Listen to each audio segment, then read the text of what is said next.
오늘 저희가 함께 분석해 볼 자료는요. 바로 한국의 재건축 1+1 제도에 관한 겁니다. 이게 낡은 집 한 채를 주면 번쩍이는 새 아파트 두 채를 준다는 정말 뭐랄까 마법 같은 이야기잖아요. 네, 맞습니다. 언뜻 들으면 자산을 그냥 두 배로 불릴 수 있는 절호의 기회처럼 보이죠. 하지만 그 마법에는 대가가 따릅니다. 바로 그겁니다. 보내주신 자료들을 쭉 훑어보니까 이 과정이 생각처럼 그렇게 아름답지만은 않더라고요. 자칫 잘못하면 정말 세금 폭탄을 맞을 수도 있고 최악의 경우에는 법을 어겨서 범법자가 될 수도 있다는 경고가 곳곳에 있었어요. 도대체 뭘, 언제, 어떻게 해야 이 함정들을 피할 수 있을까요? 맞습니다. 그래서 오늘 저희가 할 일은 바로 그 함정들의 지도를 그리는 거라고 보시면 됩니다. 특히 아주 최근에 나온 중요한 법 해석이 하나 있는데 이게 이 지도를 완전히 새로 그려야 할 만큼 큰 변수가 됐어요. 아, 새로운 변수까지요? 네. 그래서 자료들을 종합해 보면 결국 하나의 근본적인 질문에 도달하게 되거든요. 과연 지금 시점에도 1+1 재건축이 과거처럼 현명하고 매력적인 상태일까 하는 것이죠. 오늘 그 답을 한번 같이 찾아보겠습니다. 이야기만 들어도 정말 흥미진진하네요. 그럼 가장 기본적인 오해부터 한번 풀어보죠. 자료에 기대와 현실이라는 그림이 참 인상적이었는데요. 당연히 독립된 아파트 두 채, 그러니까 101호랑 102호를 각각 온전히 소유하게 될 거다 이렇게 기대를 하는데 현실은 그게 아니라고요? 네, 바로 그 지점이 많은 분들이 처음으로 겪는 혼란입니다. 재건축 조합원의 지위는 법적으로 다른 사람한테 넘기는 게 금지되어 있거든요. 아, 양도가 안 되니까요. 그렇죠. 이 규정 때문에 1+1으로 아파트를 배정받는 그 순간 법률적으로는 두 집을 각각 소유하는 게 아니고요. 두 집 모두에 대한 지분을 절반씩 나눠 갖는 공동 소유 상태가 되는 겁니다. 잠깐만요. 그럼 예를 들어서 제가 101호와 102호를 받았다면 제 소유는 101호의 50%, 그리고 또 102호의 50% 이렇게 된다는 말씀이세요? 네, 정확합니다. 그럼 나머지 50%는요? 그건 누구 건가요? 보통 1+1은 부부가 공동 명의로 큰 평수 아파트를 갖고 있을 때 많이 신청하거든요. 그럼 남편이 101호의 50%, 102호의 50%를, 아내도 똑같이 101호 50%, 102호 50%를 갖게 되는 거죠. 아하, 결국 부부가 두 집 모두를 50대 50으로 공동 소유하는 아주 복잡하게 얽힌 상태가 돼버립니다. 이제 이해가 되네요. 그러니까 독립된 두 채가 아니라 사실상 반쪽짜리 두 개를 받은 셈이군요. 그럼 이 엉킨 실타래 같은 상태로는 한 채만 따로 팔거나 뭐 1세대 1주택 비과세 혜택 같은 건 원천적으로 불가능하겠네요. 정확하십니다. 법적으로는 두 집이 그냥 한 덩어리로 묶여 있어서 어느 하나도 마음대로 처분할 수 없고요. 세법상으로는 무조건 다주택자가 되어버립니다. 그래서 이 실타래를 푸는 과정, 즉 지분을 정리해서 남편은 101호 100%, 아내는 102호 100% 이렇게 만드는 절차가 반드시 필요합니다. 그럼 그 실타래를 푸는 방법이 정말 중요하겠네요. 자료를 보니까 교환이랑 공유물 분할이라는 두 가지 방법이 있는데 와, 결과는 정말 하늘과 땅 차이네요. 교환이라는 단어 옆에는 세금 폭탄, 텍스봉이라는 무시무시한 경고 표시까지 붙어 있어요. 이게 바로 운명을 가르는 첫 번째 갈림길입니다. 두 용어가 비슷해 보이지만 세법에서는 완전히 다르게 보거든요. 교환은 말 그대로 내 지분이랑 상대방 지분을 맞바꾸는 거잖아요. 네, 법원은 이걸 갑자의 지분을 돈 받고 사고 파는 유상양도 행위로 봅니다. 즉, 아내에게 내 12호 지분 50%를 팔고 아내의 101호 지분 50%를 사오는 개념으로 보는 거죠. 네. 아니 실제로 돈이 오간 것도 아니고 가족끼리 그냥 서류상으로 정리하는 건데 그걸 집을 사고 판 걸로 본다고요? 그럼 집을 팔지도 않았는데 양도소득세부터 내야 하는 건가요? 그렇습니다. 등기 서류에 도장을 찍는 바로 그 순간 양도소득세 납부 의무가 발생합니다. 취득세도 일반 세율이 적용되고요. 만약 다주택자라면 중과될 수도 있고요.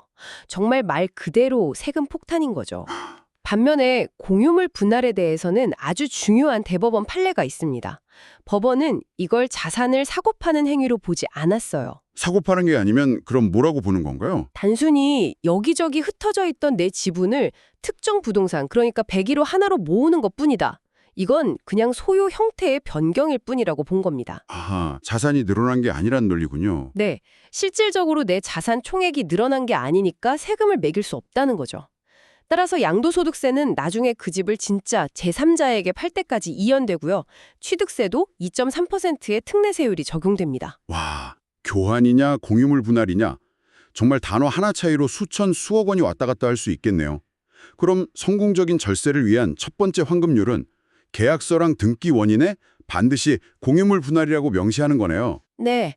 변호사나 법무사에게 맡기더라도 이건 본인이 직접 이 용어를 확인하고 챙겨야 합니다. 좋습니다. 정답은 공유물 분할이라는 걸 알았어요. 그럼 이제 언제 아느냐? 타이밍의 문제가 남았네요. 자료에 따르면 이전 고시일 다음 날이 가장 빠른 시점이라고 되어 있는데요. 이전 고시일이라는 게 이제 아파트가 다 완공되고 법적으로 소유권 등기를 할 수 있게 되는 날이거든요. 그전까지는 서류상으로만 존재하는 입주권 상태고요. 네. 그래서 과거에는 많은 분들이 이전 고시일 다음 날 아침 일찍 등기소로 달려가서 이 공유물 분할 등기를 신청하곤 했습니다. 하루라도 빨리 이 엉킨 소유 관계를 정리하고 싶으니까요. 그런데 바로 여기서 보내주신 자료의 핵심 내용이 등장합니다. 주의 표시와 함께 60제곱미터 이하 소형주택에 3년 전매 제한이라는 경고가 나오는데 여기서부터 상황이 아주 복잡해지는군요. 바로 이 지점이 현재의 시장에 가장 큰 혼란을 주고 있는 부분이고 오늘 분석의 하이라이트입니다. 도시 및 주거환경정비법, 줄여서 도시정비법이라는 게 있는데요. 네, 도시정비법. 거기에 1+1으로 받은 두 채 중에 소형주택, 그러니까 전용면적 60제곱미터 이하 주택은 이전 고시일 다음 날부터 3년 동안은 매매나 증여처럼 소유권을 넘기는 행위를 금지하는 조항이 있습니다. 투기 수요를 막기 위한 목적이죠. 잠깐만요. 그럼 우리가 방금 찾은 유일한 해법인 공유물 분할도 못하게 막힐 수 있다는 건가요? 그건 좀 말이 안 되는 것 같은데요. 남한테 파는 것도 아니고 원래 주인끼리 지분 정리하는 건데 그것까지 막는다고요? 상식적으로는 그렇게 생각하는 게 당연합니다. 그래서 지금까지는 다들 그렇게 해왔고요. 그런데 최근에 법제처에서 바로 그 행위에 대해 아주 보수적인 유권 해석을 내놓은 겁니다. 아, 폭넓게 적용해서 제3자에게 파는 것뿐만 아니라 기존 소유자끼리 소유 형태를 바꾸는 공유물 분할 역시 넓은 의미의 권리 변동에 해당한다. 따라서 전매 제한 규정을 위반하는 것이다. 이렇게 판단을 내린 거죠. 아니 그건 너무 과도한 해석 아닌가요? 보내주신 다른 재료를 보면 세무 전문가가 이걸 강하게 비판하고 있어요. 투기 목적으로 외부인한테 파는 거랑 원래 소유자들이 복잡한 관계를 정상화하는 걸 어떻게 똑같이 보냐는 거죠. 네, 저도 그 지적에 깊이 공감합니다. 특히 세법에서는 양도가 아니라고 보는데 도시정비법에서만 문제 삼으면 법률끼리 충돌해서 혼란만 커진다는 지적도 있고요. 맞습니다. 1+1 제도의 원래 목적은 사실 대형 평수 소유자의 사업 참여를 유도해서 재건축을 원활하게 하려는 인센티브인데 이렇게 지분 정리까지 막아버리면 제도의 취지 자체가 훼손될 수 있다는 비판도 타당합니다. 하지만 중요한 건 현재로서는 법제처의 공식적인 해석이 나온 이상 일선 등기소나 구청 공무원들은 이 해석을 따를 수밖에 없는 현실입니다. 만약에 이걸 무시하고 3년 안에 공유물 분할 등기를 강행하면 어떻게 되나요? 실질적인 위험이 어느 정도인지 궁금합니다. 도시정비법 위반으로 최대 3년 이하의 징역 또는 3천만 원 이하의 벌금에 처해질 수 있습니다. 최악의 경우 조합원 지위가 박탈될 수도 있고요. 와, 물론 법원에 가서 이건 투기 목적이 아니었다고 다퉈볼 수는 있겠지만 그 과정 자체가 엄청난 스트레스와 비용을 유발하겠죠. 따라서 현재로서는 위험을 감수하기보다 가장 안전한 길, 즉 이전 고시일로부터 3년이 지난 후에 공유물 분할을 신청하는 것이 현명한 선택입니다. 정말 큰 장애물이네요. 꼼짝없이 3년을 기다려야 한다는 건데. 알겠습니다. 그럼 그 힘든 3년을 기다려서 드디어 공유물 분할 등기를 마쳤다고 가정해보죠. 이제 정말 한숨 돌려도 되는 겁니까? 세금 문제는 이걸로 끝인가요? 안타깝게도 마지막 관문이 하나 더 남아 있습니다. 자료에 취득 시기가 리셋된다는 표현이 있었죠. 이게 바로 양도소득세를 계산할 때 아주 중요한 변수가 됩니다. 취득 시기가 리셋된다고요?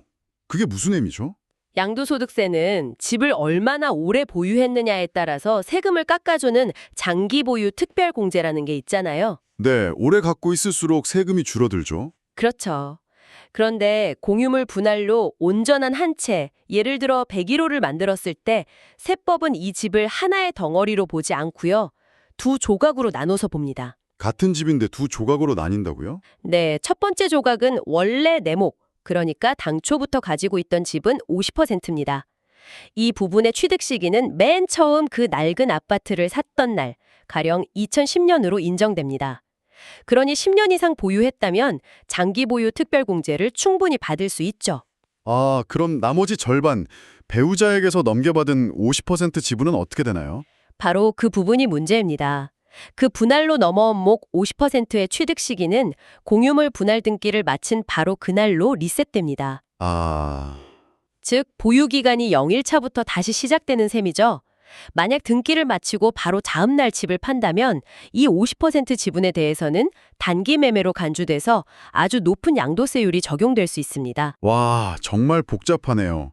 정리하면 같은 집인데도 세금을 계산할 때는 반으로 쪼개서 한쪽은 2010년 기준으로, 다른 한쪽은 2026년 기준으로 이걸 따로 계산해서 합쳐야 한다는 거군요.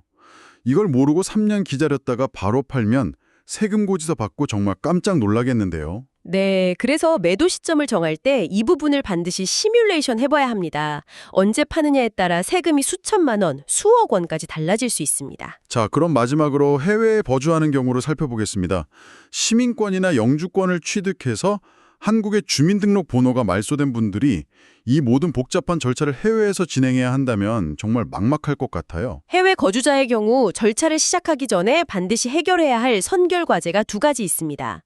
첫째, 국내 주민등록번호가 말소되었다면 등기 신청 자체가 불가능하기 때문에 부동산 등기용 등록번호라는 것을 새로 발급받아야 합니다. 아, 등록번호부터 새로 받아야 하는군요. 네, 자료에 나온 것처럼 서울 출입국 외국인청 같은 지정된 곳에서만 가능하고 시간도 꽤 걸리기 때문에 미리 준비해야 합니다. 필요한 서류도 만만치 않네요.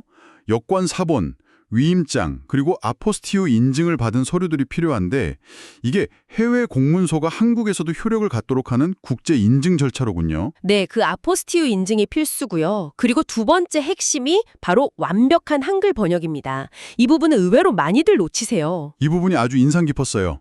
그냥 번역이 아니라 발음 그대로 한글로 번역해야 한다고 강조되어 있더라고요.